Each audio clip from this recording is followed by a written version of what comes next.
A todos os presentes, a cada um presente aqui hoje.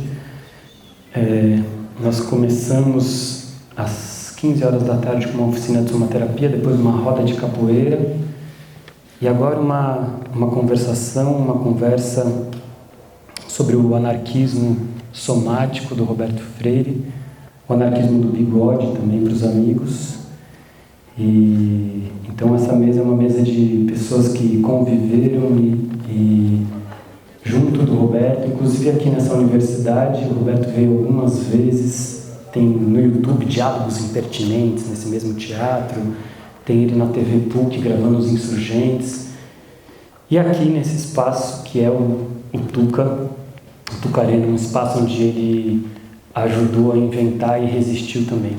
Então, a mesa vai começar agora com João da Mata, somaterapeuta, escreveu bastante sobre a soma, sobre o anarquismo do bigode, conviveu com o bigode durante um longo tempo, uma boa parte da existência. A Salete Oliveira, que também conheceu o bigode, conviveu com o bigode, inclusive em batalhas no interior dos anarquismos também, enfim, esteve junto com o Roberto. E o Edson Passetti, que conviveu com o bigode e também acho que foi o responsável também por esse espaço, hoje a gente falar do bigode aqui, do Roberto, e também por convidar o Roberto nesses anos, desde os outros 500, que é no final dos anos 90. Começo. É 92, né? Verdade.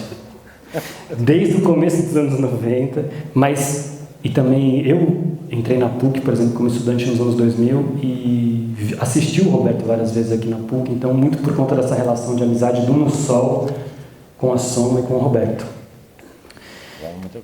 Então, para começar, vou passar a bola e isto aqui, que é Ixi, já dei spoiler para a câmera, né? Não vai precisar cortar mais. Que é um microfone de lapela para João da Mata. Bom, boa noite a todas e a todos. Muito gratificante, muito bom estar nesse dia, né? Esse grande evento. Eu queria primeiro agradecer justamente essa iniciativa que partiu da Alice, a neta mais, não vou dizer mais velha, mas a primeira neta do Roberto, que teve essa reaproximação com a obra dele, com contato especialmente com o livro Homem de Vexame, que é um livro muito caro, a sua história como escritor, como ativista. Um livro que foi um dos grandes best-sellers do Roberto, bastante atual, que vale a pena ser relido, ser redescoberto. Então, a Alice fez início desse movimento que foi aí abarcando outras pessoas, outros interesses, e estamos aqui hoje, né? Eu queria agradecer também ao No Sol, que eu acho que fez essa ponte fundamental aqui para esse evento estar acontecendo aqui na PUC, no Tucarena, né? Um teatro que o Roberto ajudou a fundar na década de 60. E além da ligação histórica e afetiva, o No Sol, eu gosto sempre de dizer, que talvez seja um dos centros de pesquisa sobre o anarquismo contemporâneo mais potente, mais vigoroso, mais sofisticado, usando as palavras do Castelo Branco, um amigo comum, né? E os amigos que estão aqui e outros que fazem parte do No Sol são sempre historicamente muito próximos ao Roberto, sempre tiveram um grande apreço em recebê-lo. E foi aqui que a gente se conheceu há 2 décadas e meia atrás, né, nesse encontro que o Gustavo falou, o Edson imagino que vai falar um pouco também, onde a gente juntou aí boa parte dos anarquistas no Brasil e alguns países do mundo, e deu para encher mais do que uma Kombi, né? Deu para ser um encontro bastante grande. Esse teatro aqui, o principal, ficava lotado em várias sessões, e essa amizade começou ali e vem até hoje, né? Uma amizade típica dos anarquistas que trazem junto a solidariedade, um tipo de afeto cúmplice, né, que o Roberto gostava muito de falar. Então, só tenho a agradecer a vocês todos e essa noite de hoje, né? Eu queria falar também uma coisa breve. Hoje à tarde teve oficina, já falei um pouco sobre a Soma, que é a minha principal, né, a minha ligação mais forte com a trajetória do Roberto.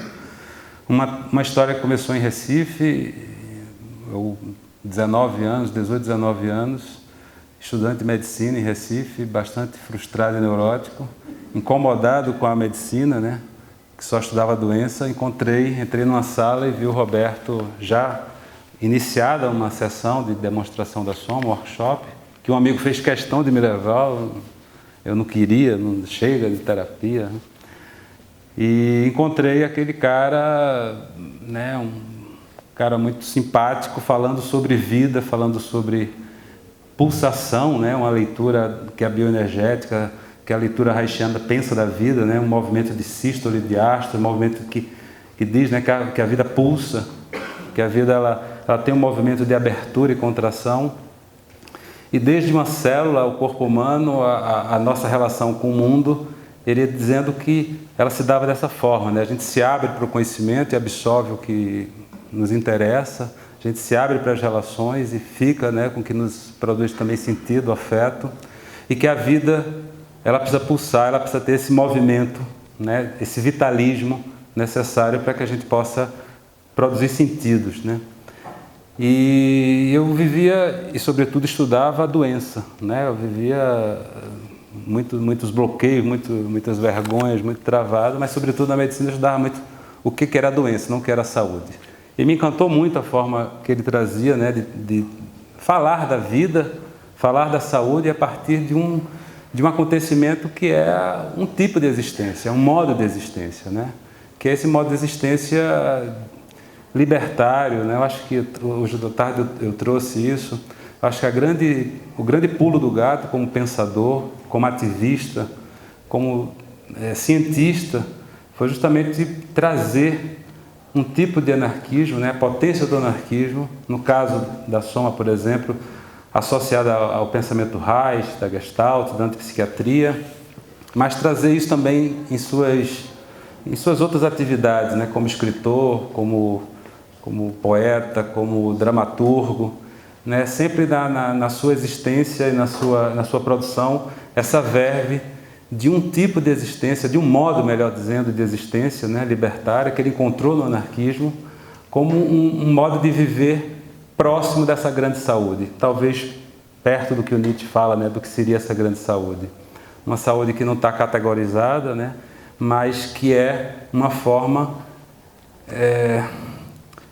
de lutar, né, de acreditar que a vida é luta, é afirmação, não a luta no sentido de aniquilar o outro, de destruir o outro, mas uma luta que se faz junto contra qualquer forma de autoritarismo, de relação de dominação de uns sobre os outros, né? Um tema que percorreu toda a sua vida e que naquele momento, quando eu encontrei, parecia que era uma coisa que... Essas coisas, né, que a gente vê, lê, ouve, parece que já sabia que existia, não sabia exatamente como, mas que nos toma e me tomou naquele dia. Então, bom, entrei nessa e nunca mais saí. Larguei a medicina na altura, larguei o projeto da minha família, que era ser político, meu pai era político em Pernambuco, acreditando que eu tinha entrado numa seita satânica, né, numa coisa... Perdi meu filho, meu único filho, né, só era eu e minha irmã, e filho nordestino tem essa coisa, né, de filho homem, aquela tradição. E foram muitos anos de vida, né, muitas relações, muitos acontecimentos. O Roberto faleceu em 2008 e a gente já vinha pensando, né, em alguma forma de falar sobre ele, continuar falando sobre ele, trazer a sua leitura, seu pensamento para jovens, hoje jovens, né, pessoas de uma geração aí dos seus 20, 25 anos, que essa geração dos 20, 25 anos, vividas até os anos 2000, teve muito próxima aí, né? Talvez década de 60, 70, 80 e anos 2000, foram leitores vorazes dos seus livros, das suas palestras, aqui na PUC, em outros espaços. E acho que esse tipo de iniciativa não é uma iniciativa de criar nenhuma mistificação em torno do seu nome, né? Eu sempre procuro falar isso porque o Roberto era sempre muito crítico a essa ideia personalista. Então não é tomá-lo como exemplo, não é tomá-lo como uma referência a ser seguida, né? Mas pensar juntos, né? Pensar como parceiros e parceiras de justamente fomentar essa vida, né? Essa prática de vida contra-hegemônica, que se pretende ser contra-hegemônica, menor no certo sentido, e que está aí sua potência, né? Então, o Galo falou do anarquismo somático, foi um termo cunhado pelo Jaime Cubeiro, uma outra figura muito importante aqui em São Paulo, né? Um anarquista autodidata, uma figura fundamental na história do anarquismo no Brasil. E uma hora ele se aproximou do Roberto e falou, né? Eu acho que o que você faz aí é um tipo de anarquismo somático, né? E o Jaime, ele tinha essa capacidade de transitar por diferentes anarquismos, né? Dos punks à academia, e sempre foi muito generoso com o Roberto, que foi, de alguma forma também, em alguns anarquismos, uma relação tensionada, né? O Roberto, quando deu uma entrevista para Inimigos do Rei, que era um jornal na Bahia, também bastante anárquico para os anarquismos, e ele fez uma entrevista ali no jornal falando do tesão, né, como arma revolucionária, que de alguma forma denuncia um certo ranço ainda presente em alguns anarquismos, né, um pouco ligado ainda a uma coisa meio jurássica dos anarquismos do século XIX, fundamentais, mas que eu acho que o Roberto de alguma forma atualiza e trazendo para o próprio pensamento e ação anarquista uma dimensão afetiva, né, uma visão de uma existência apaixonada. Claro que os anarquismos, talvez, historicamente, sempre pensaram isso, e trazer para perto, para o cotidiano, para as festas, para o baile, para a educação, para a relação amorosa, uma prática de vida que não fosse desacoplada do seu próprio cotidiano. E o Roberto sempre insistiu nisso, e talvez tenha sido, né, essa expressão que ele disse que descobriu num cemitério, andando pelas ruas de São Paulo, cemitério da Consolação, né, a expressão sem tesão na solução, talvez seja uma das suas principais marcas, né? De pensar, de viver o tesão, não necessariamente no âmbito sexual, mas o tesão como essa verve, né? Do prazer, da beleza e alegria, a despeito do que existe diante de nós, junto conosco, né? Nesse sentido, eu acho que justamente a sua atualidade, o seu pensamento, a sua prática de vida se coloca extremamente fundamental hoje, onde a gente está vivendo todo esse recrudescimento, né, dessa caretice, desse conservadorismo, que não está necessariamente no canalha que está no poder, mas se dissemina pelas sociedades, pelas sociabilidades, por uma sociedade policialesca que está, em certa medida, nos nossos corpos, né? Sempre gosto de pensar que os microfascismos não estão lá, também nos habita. E o que o Roberto tentava, né, e eu acho que o seu pensamento tenta mostrar, busca mostrar, e eu acho que faz com muita contundência, é que parte substancial da gente lutar contra esses microfascismos é a gente, de alguma forma, amar e dar vexame, viver nossos tesões, viver aquilo que o Spinoza falava de paixões alegres contra as paixões tristes, né, em detrimento das paixões tristes. Uma vida em que pensa a alegria não de forma ingênua, de forma boba, mas a alegria, né, o tesão como justamente um modo que se dá contra-hegemônico, como eu estava dizendo, em diferentes espaços da nossa sociabilidade e também, como eu disse, a despeito do que está posto aí. Os anarquismos sempre foram muito críticos a qualquer forma de governo, né? Existem alguns que são ainda piores, né? Então, é justamente nesse sentido que eu penso que a obra precisa ser redescoberta, os livros precisam ser reeditados. A Soma é talvez uma das grandes invenções dele, mas existem outras. O seu campo literário, que está entre contos eróticos, romances, ensaios, as suas peças, enfim. É um sujeito multifacetado, talvez difícil do nosso tempo pensar hoje um intelectual que navegue entre a música, psicologia, teatro, jornalismo, televisão, fez tanta coisa, mas sempre deixou talvez essa marca, né, de uma vida apaixonada que não se distinguia tanto do que se escrevia, do que se produzia, mas que trazia para si. Eu acho aquilo que o Michel Foucault chama de uma vida artista, uma vida que não está necessariamente na trajetória de um artista, mas está na capacidade de se reinventar, de se refazer, de se recriar, para que a gente possa passar dessa coisa às vezes tão bobinha, né, que é se autoconhecer. Qualquer banca de jornal vende algum catálogo nesse sentido, para algo que é muito mais vigoroso e libertário, que é reinventar-se. Então acho que a existência dele nos ajuda a pensar nossas próprias existências e buscar essas reinvenções. Então é isso. Muito obrigado de novo e seguimos. Bom, eu queria, antes de começar, também agradecer a existência do No Sol como um dos sinais de vida mais fortes que eu conheço hoje, não só na universidade, mas na existência miudinha, pequenininha, nessa bem sutil que às vezes a gente passa batido. E eu sempre gosto de olhar para essa coisa menorzinha do que para as grandiloquências, etc. Então, queria, mesmo sendo do No Sol, agradecer eu estar aqui hoje com vocês. E queria agradecer também o João, que também me convidou para estar aqui. Podiam ser muitas outras pessoas. E agradecer também porque o João, eu não sei se o que eu vou falar é exagerado, mas eu sou uma pessoa exagerada, mas não é um exagero também no sentido de um equívoco. Eu acho que o trabalho do Roberto durante a existência dele resultou em inúmeras coisas. E uma delas, que me parece muito preciosa, é a Soma.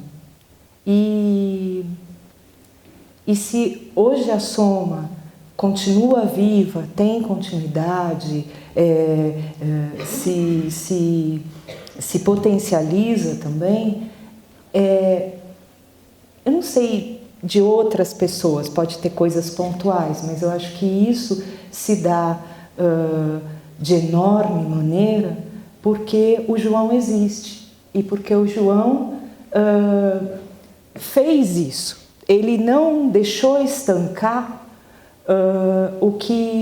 tudo que o Roberto inventou nesse sentido, e que acho que é uma das coisas também mais potentes do Roberto, que é subverter isso que tenta medicalizar, ou tentar dizer quem você é, ou tentar te rotular, ou dentro do que seria a psicanálise, ainda como um contraposicionamento à própria psiquiatria, e como é que ele associou isso aos anarquismos, a uma dança de resistência dos negros contra a escravidão, ou de contra ser tratado como uma propriedade. E aí é isso que eu queria te dizer, e eu queria te agradecer. Então eu acho que assim, mais do que ficar falando como eu conheci o Roberto, eu conheci nos outros 500, mas eu acho que foi antes também. E como eu li a primeira coisa do Roberto, e eu conheci também porque eu tive o presente na minha vida, que foi de fazer Ciências Sociais na PUC, e quando ele teve uma reforma imensa, e na grade do curso tinha anarquismos. Né? E tem até hoje. O único curso no Brasil que introduziu isso como, sabe assim, todo mundo fica falando, ai, mas você tem teoria do Estado? Você tem uma, sabe? É isso. E se você vai para um curso achando que você não está indo só para um curso para ter domínio técnico sobre aquele determinado assunto ou área e tal, mas porque você vai descobrir a vida. E porque a universidade é isso, é botar tudo de cabeça para baixo e te apresentar outras possibilidades de tocar na vida. E quando você encontra, não é, cursos assim como eu encontrei. Isso é...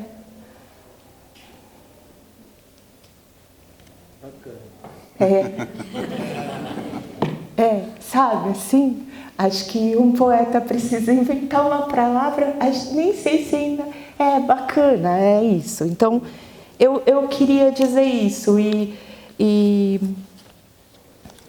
enfim, aí, para eu não me perder, eu vou ler um texto. E eu vou ler esse texto porque o Roberto conheceu esse texto, que eu escrevi para um encontro que teve aqui, também sobre o Roberto, que durou vários dias.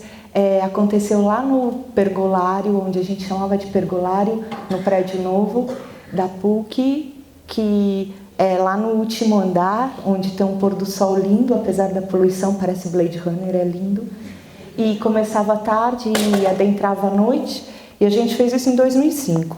O Roberto estava aqui, ele também lançou o CD, que também tem lá fora, com poemas musicados dele. E aí eu vou ler esse texto, tá? Ele é pequeno, então não precisa achar que... Ai, que saco, né?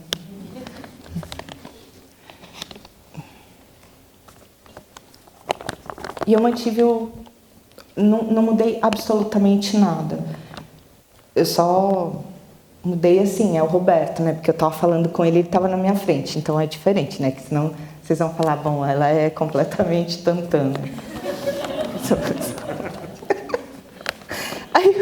Também, né? Eu sou, mas ainda não cheguei a esse ponto. Então ele tem o mesmo título do encontro de 2005 que a gente fez com a Soma e com o Nussol. O Nussol fez junto com a Soma. Roberto Freire, um libertário. Cambalhota, cambaleio, cambalhota à vista.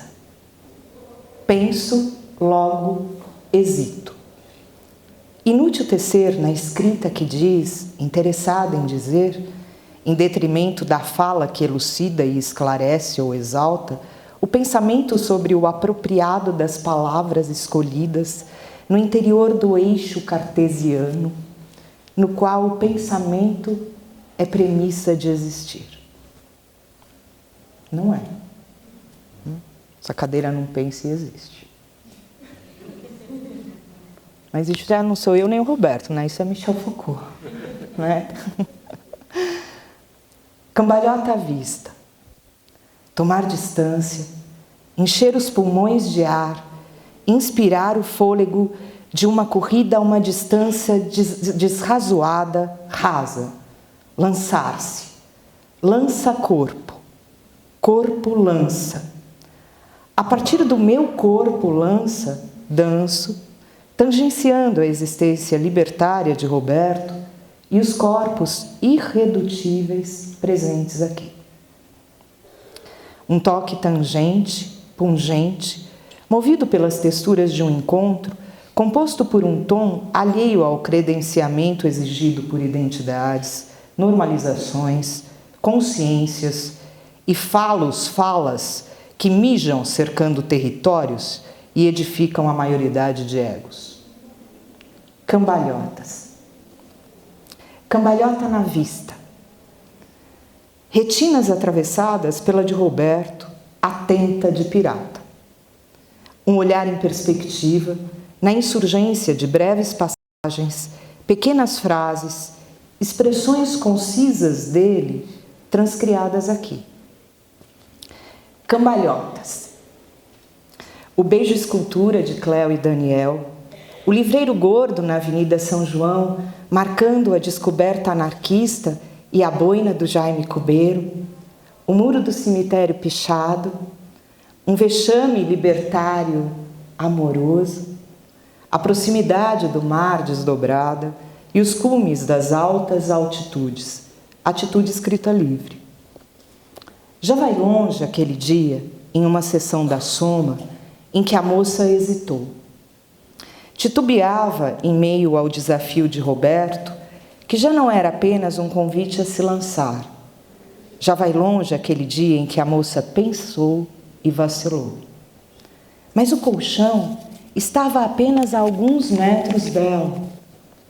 E o Roberto insistia: vai, vai, dê uma cambalhota, o que está esperando? E ela rebatia: espera, preciso pensar.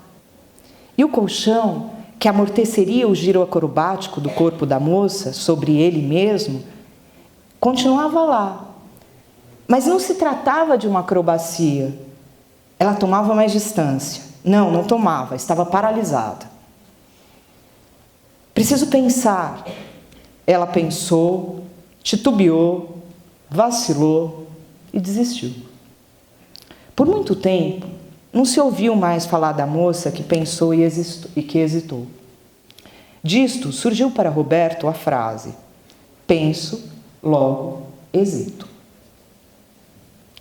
Mais do que dela, eu gosto do que lhe sobreveio.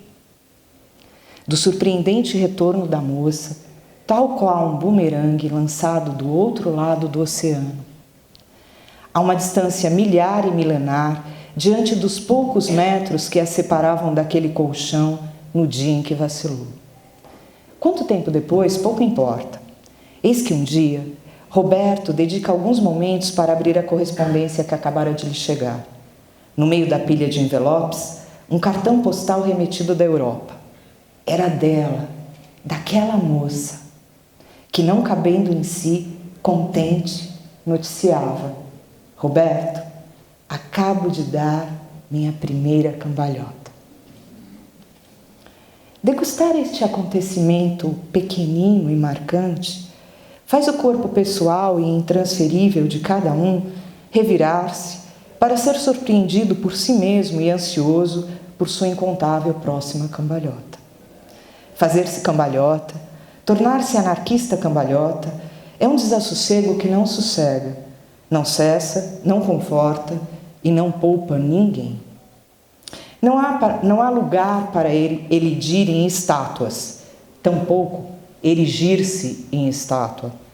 E aqui já se antevê a diferença tênue e brutal entre a cultura autoritária, que serve às imagens estátuas, mitos ou mito, e os riscos libertários de esculpir com o corpo gestos e toques que jamais se repetem, jamais se comparam e jamais podem adquirir um sabor equivalente. Beijo a escultura. Na Praça da República, apartado da grandeza da nação, alheio à maioridade servil de mestres e discípulos, avesso aos seguidores de ídolos anônimos ou famosos, um beijo incide. Dois corpos tornam-se beijo. Dilaceram o tempo, a contagem das horas e se sorvem em saliva e poros. Dois corpos salivam e exalam seu cheiro de bicho que inunda o ar. Contamina o lugar, empesteia o centro de São Paulo, marca atenta na escrita de Roberto quando lembra: a alegria, cito Roberto literalmente, a alegria é uma agressão porque provoca inveja e rompe pactos de mediocridade. Fim de citação. Um beijo indescritível no coração da América do Sul desperta dos cidadãos, das gentes de bem, dos engajados, dos voluntários da pátria, dos justos, dos proprietários e despossuídos, dos medrosos e esperançosos, dos inertes. Um beijo sem nome, sem modelo, um beijo-abraço sorvido é um atentado para a polícia cotidiana, mesmo ali onde ela se acreditava insuspeitável. Os costumes autoritários de relações ordinárias que tecem os múltiplos alvos de ataque dos anarquistas. Descritos anarquistas também descobertos no centro de São Paulo. Quem diria que, passando pela Avenida São João, a entrada não programada de Roberto na livraria daquele homem gordo iria se fazer em um dos inúmeros começos não cronológicos do anarquismo vibrando na vida. Do anarquismo pulando das estantes e das páginas impressas para inscrever-se em nova surpresa no corpo enebriado e convulso diante de um encontro inesperado e definitivo. E pouco depois, ali, deparar-se com a existência da vida-acontecimento de Jaime Cubeiro. Aquele corpo anarquista franzino e delicado e generoso com sua inseparável boina. De gestos leves, daqueles tão raros, tão raros, tão raros, que quando acontece alguém assim, temos a impressão de que as mãos não gesticulam, mas é o próprio ar que se torna desenhado por elas. Leveza do Jaime de desenhar no ar. De desenhos e inscrições em corpos, objetos, superfícies. Subindo a Rua da Consolação, as letras impressas no cemitério, a pichação no muro. Sem tesão, não há solução. Pichação rebelde e jovem. Do muro que cerca a morte, do muro que cerca a morte sepultada, emergiu a vida. Outro flanco da vida. A vida desdobrou-se. Endorfinas se fertilizaram, excederam, transbordaram, e a vida não se opôs à morte. Agregou a ela outra presença. O amor. Para o Roberto. Amalgamaram-se. Fizeram-se liga-corpo na afirmação recorrente de Roberto. É o amor e não a vida o contrário da morte. É isso.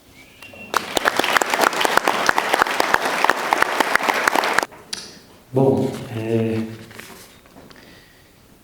hoje é um dia muito especial, extraordinário mesmo, porque eu tô aqui fazendo alguns trabalhos que de alguma maneira o Roberto me apresentou, ou esteve presente quando eu acabei experimentando pela primeira vez. Então, a capoeira, a soma, essa coexistência com os anarquistas, e depois ainda vou cantar ainda. Porque quando eu conheci o Bigode, eu tinha acho que 17, 18 anos, e também aprendi um pouco a tomar uísque com ele.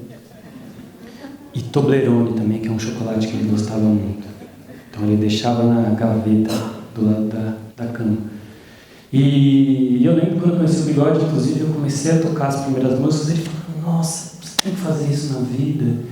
E também estava entrando na universidade, aqui na PUC, pesquisando anarquismo. Ele, nossa, o anarquismo. Então, de alguma maneira, essas paixões, né, o anarquismo e o trabalho com música, ele pegou bem um dos começos, essa empolgação toda, né?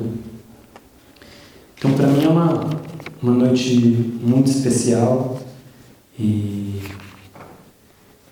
o que eu acho mais vital no Roberto, no Bigode, vou falar um pouquinho dos romances, porque eu fiz uma pesquisa sobre isso aqui, no Sol, orientada pelo Edson, sobre os romances do Roberto Freire.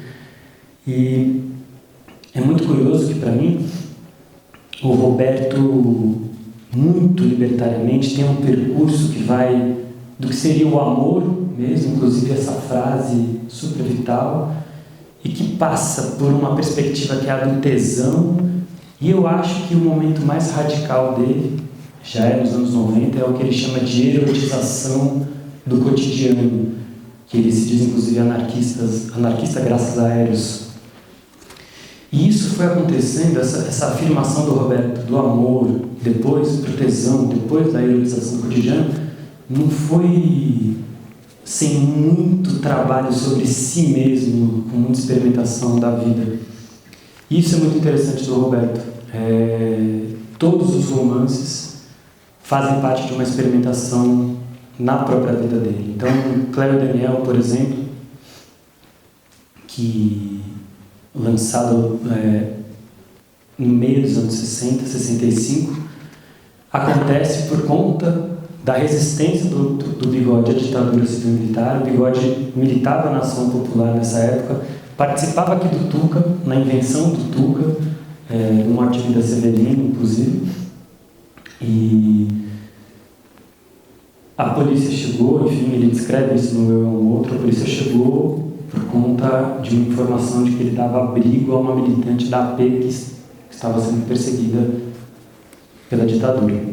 E por conta disso ele é preso, e aí ele rascunha a ideia do Cléber Daniel, segundo ele, na própria prisão.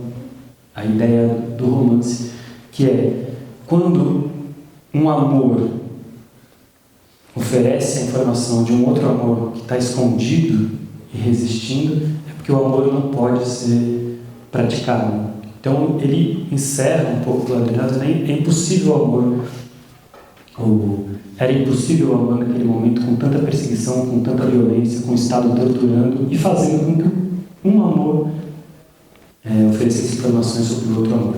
Então isso é 65, ele faz o Cléber Daniel, a partir dessa prisão ele quer escrever sobre isso, escreve o romance, sai da prisão, enfim, viaja com Morte e Vida e volta, mantém os seus trabalhos. Cléber Daniel vira filme, ele não fica satisfeito com o filme, vai para a Europa e lá ele conhece o The Living Theatre, que é um grupo de teatro que vai marcar muito fortemente uma virada na vida do Roberto, que é um grupo de teatro anarquista, inventado pela Judith Marini e Julian Beck. E aí o Roberto vê Paradise Now em 68, e aí ele fica impactado com aquilo e vai conversar com o Julian Beck e pergunta para o Julian Beck: eu trabalho com teatro, enfim, nunca vi um espetáculo tão sensual como esse, enfim. E aí o Julian Beck conta: a gente trabalha com os atores, sobretudo com exercícios reichianos, enfim. E ele se apresentou como psicólogo e jornalista. E ele falou: nunca ouvi falar do Reich. E volta para o Brasil, segundo ele, a partir desse encontro com Julian Beck, decidido a retomar a psicologia como resistência à ditadura civil-militar, e a partir disso inventa a Soma. E aí entra nesse pós-68, já afetado, revirado pelo Living Theatre, por acontecimentos de 68, pela invenção da Soma.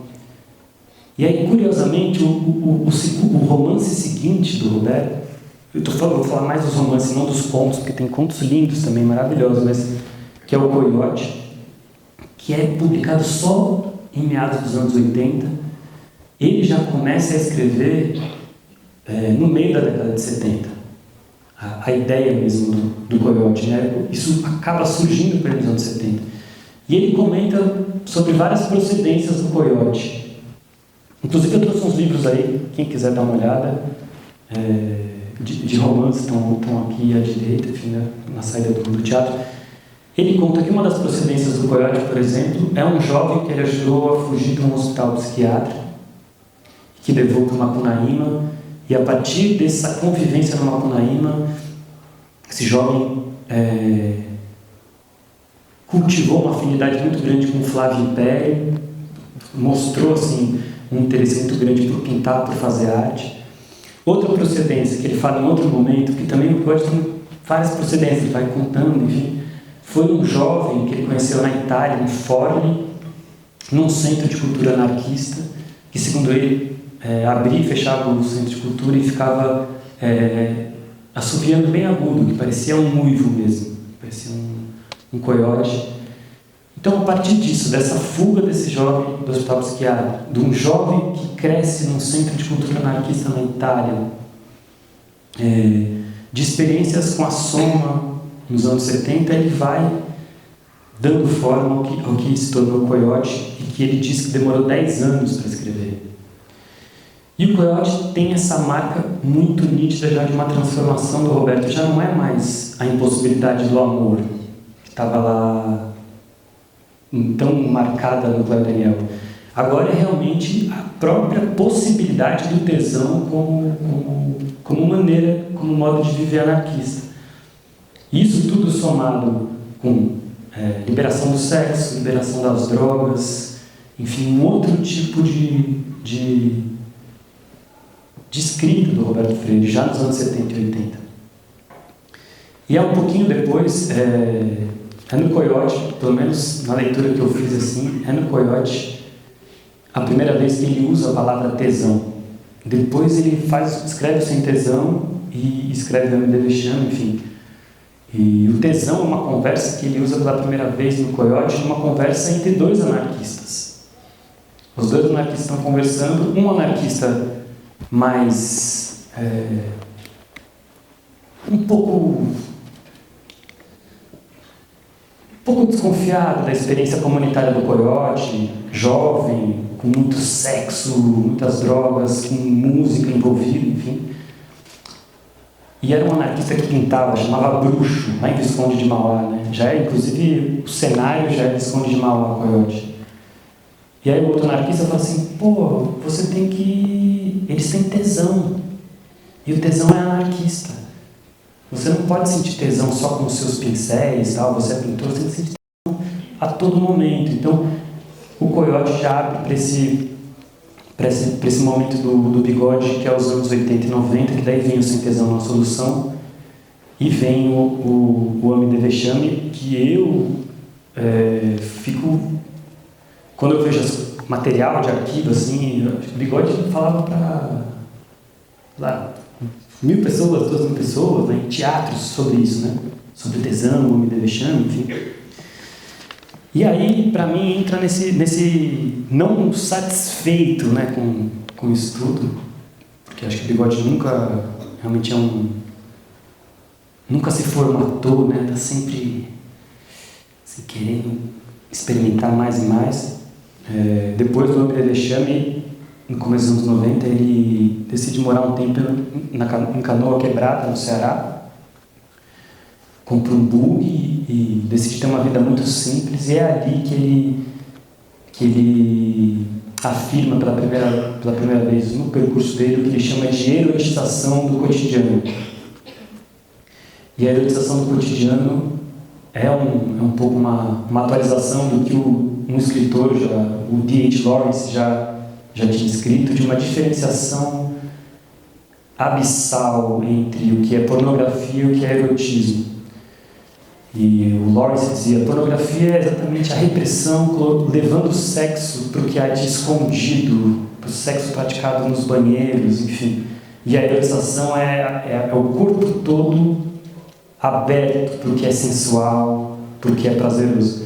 E aí o Bigode escreve histórias curtas e grossas, que são livros de contos, e passa a viajar também o Brasil falando sobre o que é a erotização do cotidiano. Então dá para perceber que os romances do Roberto sempre partem de uma experiência pessoal e intransferível. E isso, para mim, é muito anarquista. Se diz muito, em alguns momentos, né, que, de alguma maneira, os cínicos, os filósofos cínicos, né, A Coragem da Verdade, que é um livro que ficou falando sobre isso, acabaram escrevendo pouco, mas se sabe muito sobre as atitudes dele. Então, os exemplos, a radicalidade de uma atitude. Eu acho que o Bigode conseguiu juntar as duas coisas, a radicalidade da atitude, de gestos decisivos, muito anarquistas, com a produção de livros e de um pensamento escrito, monumental. Alia essas duas coisas. E aí, para terminar, falar um pouquinho sobre Os Cúmplices, que é o romance dos anos 90, que ele volta para a militância de resistência à ditadura civil-militar e volta, inclusive, para esse período onde ele esteve aqui no Tuca. Fala um pouco sobre, a partir de dois irmãos, Vitor e Bruno, um que é jornalista e um que trabalha com teatro, um pouco como foi a resistência dele à ditadura civil-militar, e aí fala sobre as torturas, enfim, torturas que incidiram sobre o sexo dos dois irmãos, fala abertamente sobre tudo isso que ele sofreu e também conviveu tão de perto. E é um romance onde ele recupera também amizades dos anos 60 na revista Realidade, e também se aproxima dos anarquistas de uma maneira decisiva. Então, o Bigode fala a partir desse momento que ele quer conviver com os anarquistas, ele quer andar com os anarquistas, e é isso que mais interessa a ele. O Jaime Cubeiro, como a Salete já comentou aqui, é uma figura que serviu, de alguma maneira, como uma inspiração nos cúmplices para traçar essa história do anarquismo em São Paulo. E aí, a partir disso, os cúmplices, romance em 2 volumes, ele amarra um pouco e volta um pouco sobre o que foi esse período de resistência à ditadura, e que ele foi uma figura ímpar nesse percurso todo. Então é isso, eu queria só falar um pouco disso, que eu acho que a grande matéria da escrita do Bigode é a própria existência e o anarquismo como ruptura diante de várias possibilidades que se desenhavam para ele, né? Então, do amor, né? Assim, essa perspectiva de acreditar no amor e na revolução, ele foi para uma experiência radical do tesão como anarquismo cotidiano, né? E depois para o que ele chamou de sensualização da existência, ou erotização do cotidiano. Então é isso. Eu acho que o Bigode ele é uma figura deliciosa, né? Acho que ele é muito vibrante, muito atual até hoje. Não à toa a gente está aqui hoje afirmando essa existência. Então, é uma noite de festa, de prazer. Valeu!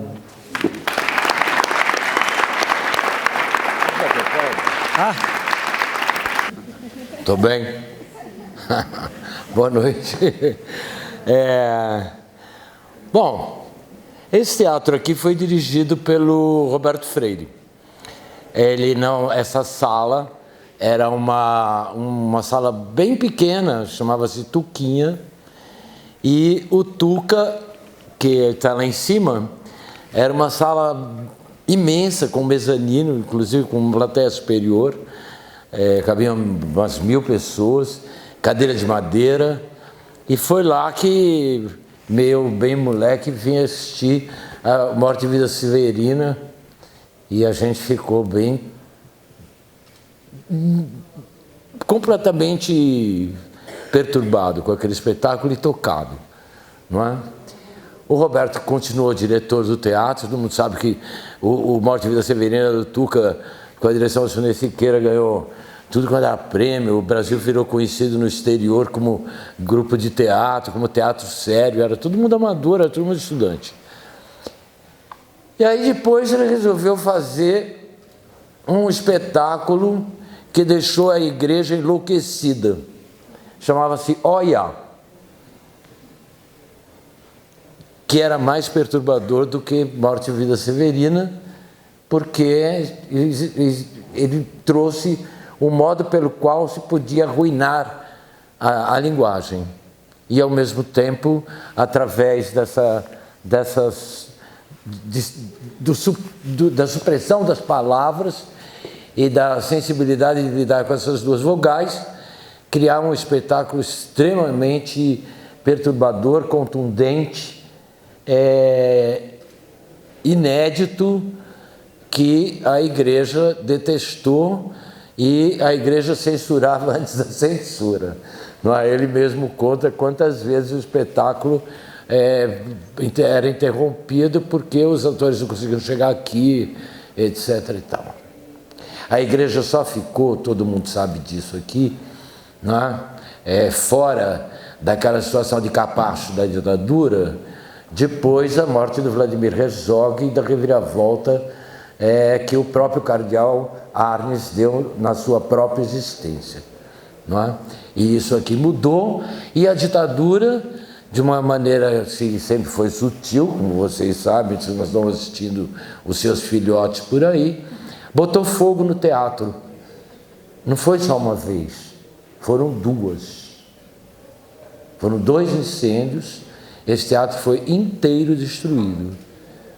E jamais chegou à conclusão não é? Dos laudos técnicos especiais sobre como se deu aquele episódio. Muito bem. O teatro caiu tudo, né? Caiu telhado. Vocês vão ao Tuca lá em cima e vocês verão ainda as paredes como ficaram depois do incêndio. Alguns de vocês já devem ter ido ao Tuca, não é? E viram como é que esse teatro ficou.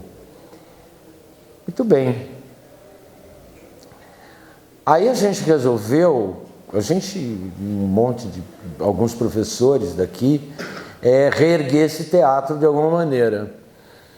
E graças a uns jovens muito incríveis que existiam aqui e que eram libertários, esse teatro começou a funcionar a céu aberto, sem teto.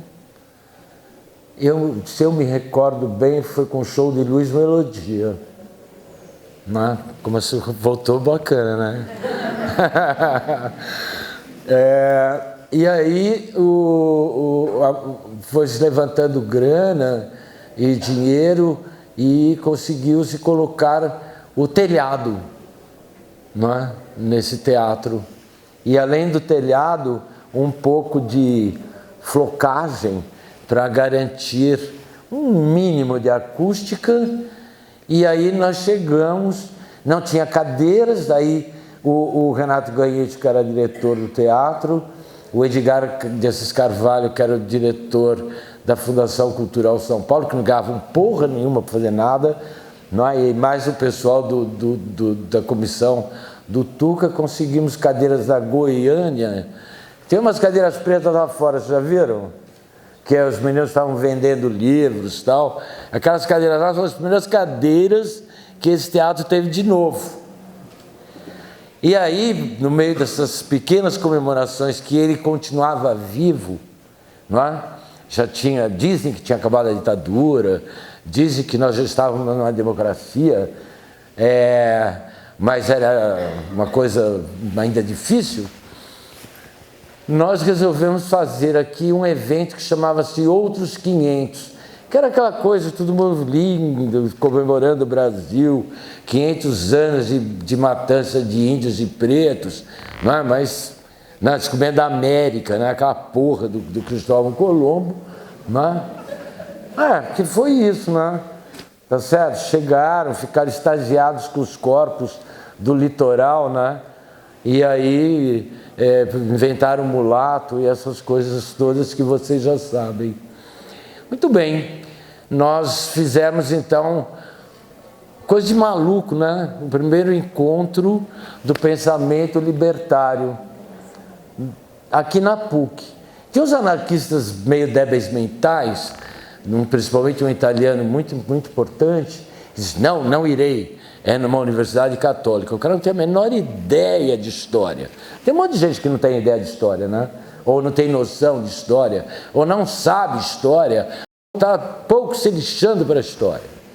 Mas vieram vários malucos, vários bons professores e pesquisadores da América do Sul, não é? Da Europa, e a gente fez aqui lá em cima o pensamento libertário. Foi uma semana, todo mundo tomava uísque, cachaça, gin, cerveja. A universidade experimentava outro momento de liberdade, né? Os meninos punks chegaram, os meninos fumaram maconha, tinha os adultos também que fumavam. E de repente, na turma toda que ia falar, né? Bom, eu já saí gritando, eu quero pôr o Roberto Freire. Não é? Quero conhecer pessoalmente esse cara. Não é? Eu tinha lido Cléo e Daniel, tinha visto OIA, tinha aparecido aqui para ver Morte e Vida Severina. Começou esse negócio de somaterapia e soma, né? Não tem terapia, não tem, só soma, né? Aí eu falei, eu já começava a capoeira. Falei, a gente precisa de uma coisa assim, menos... todo mundo é bacana, fala muito bem, professores com pesquisas, etc. Um falava inglês, outro falava francês, outro falava espanhol. E tinha uns 3 ou 4 que falavam português. E tinha um português. E tinha um português, que depois ficou muito nosso amigo, que é o Zé Maria, que era um baixotinho. E aí eu falei, bom, aí eu tava entre o Roberto Freire e tal, parará, tinha uma moçada do Roberto que ajudou também, e aí teve a mesa do Roberto, né? Aí quem vai apresentar o Roberto? Eu falei, não quero nem saber, meu, parece show, né? Mas, desculpem se eu estou falando desse jeito, mas é que tinha que ser assim, porque quando o Roberto chegou, chegou a música, chegou a dança, o hall lá em cima era capoeira, nós estava aí, né? Era capoeira, cachaça, não é? Muita gente assim feliz da vida, e quando desceu para falar era uma alegria total, né? Uma experiência especial, foi um momento especial naquela noite, não é? E todos passamos como se fosse dois, assim, viramos super amigos e muito solidários nos momentos difíceis que atravessamos desde ali, não é? Então, acho que eu queria contar isso, sabe, assim, que cada um encontra os seus amigos de um jeito, e esse teatro é fundamental, não é? Porque no final dos anos 90, que ele foi reformado, aí essa sala é nossa, não é?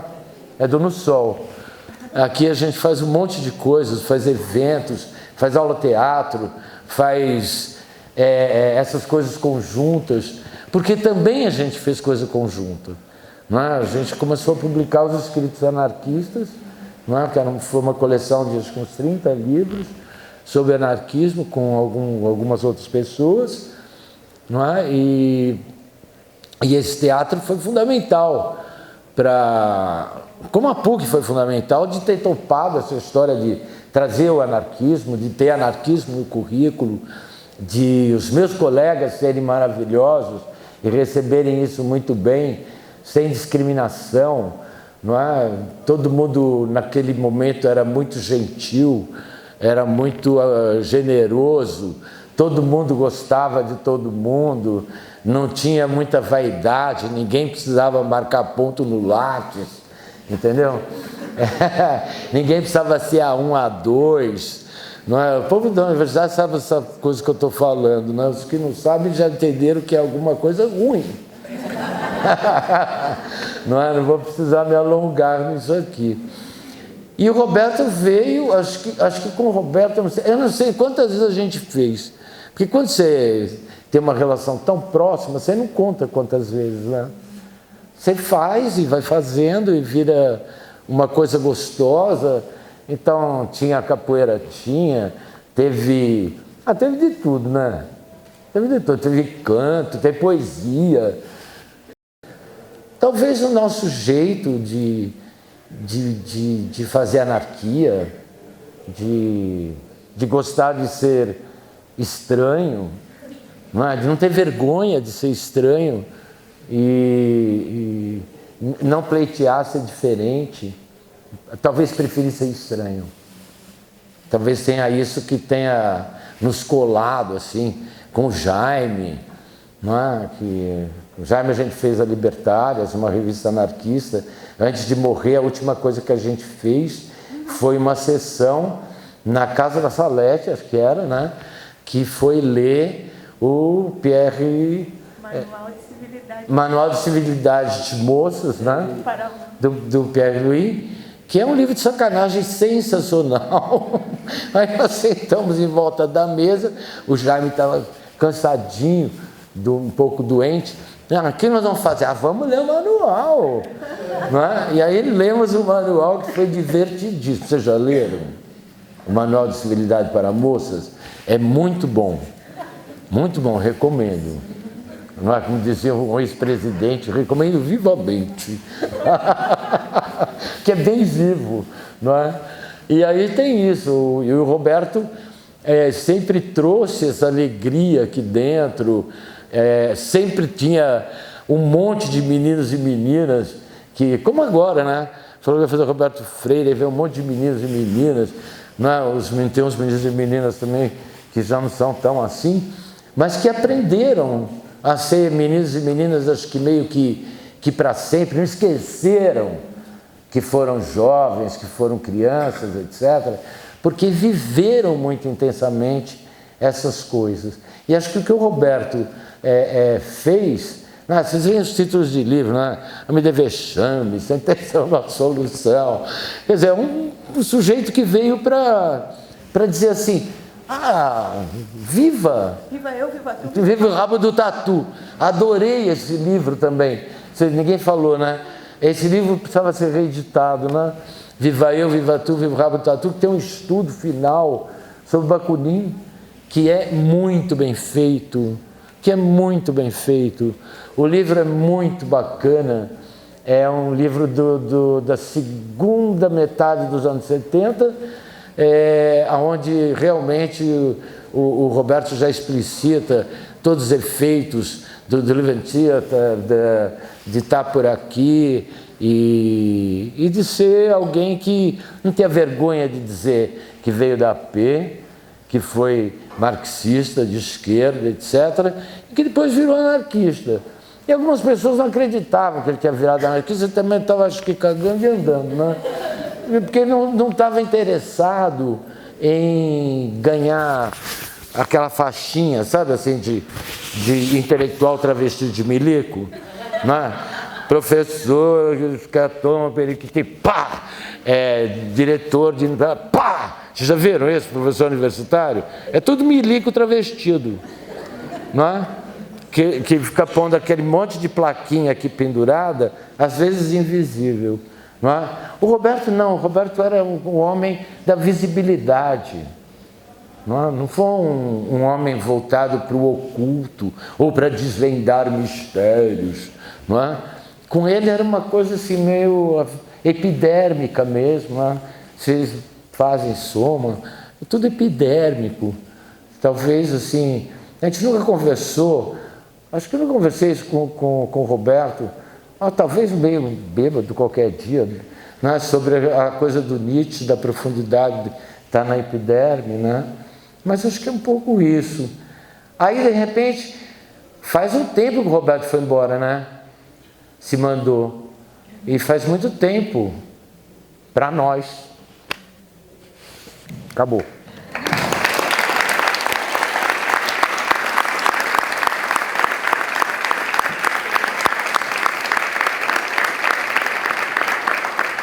Gente, agora... Acabou.